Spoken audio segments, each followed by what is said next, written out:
వేసవి రాకుండానే గ్రామాల్లో తండాల్లో నీటి కొరత వేధిస్తోందని ఎన్నికల నేపథ్యంలో రాజకీయ నాయకులు అధికారులు ప్రజా సమస్యలపై దృష్టి పెట్టకపోవడంతో గ్రామాల్లో త్రాగునీటి కొరత ఏర్పడి ప్రజలు తీవ్ర ఇబ్బందులు ఎదుర్కొంటున్నామని సూర్యాపేట జిల్లా పాలకవీడు మండలం చెరువుతండా గిరిజనులు మంచినీటి కోసం జాన్పహాడ్ ప్రధాన రహదారిపై ఖాళీ బిందెలతోటి రాస్తారోకో చేపట్టారు. దీంతో ట్రాఫిక్ కి అంతరాయం కలగడంతో పోలీసులు సమస్య పరిష్కారం కోసం అధికారులతోటి మాట్లాడతామని హామీ ఇవ్వడంతో ఆందోళన విరమించారు.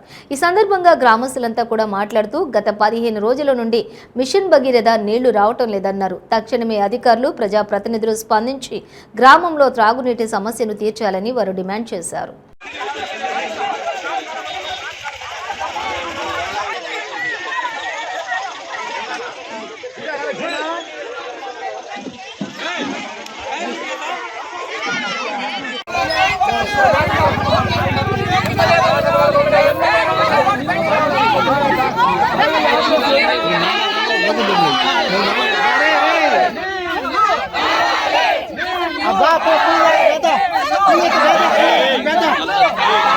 పాలకేడు మండలం మన చెరువు తండాలో తాగునీటి సమస్య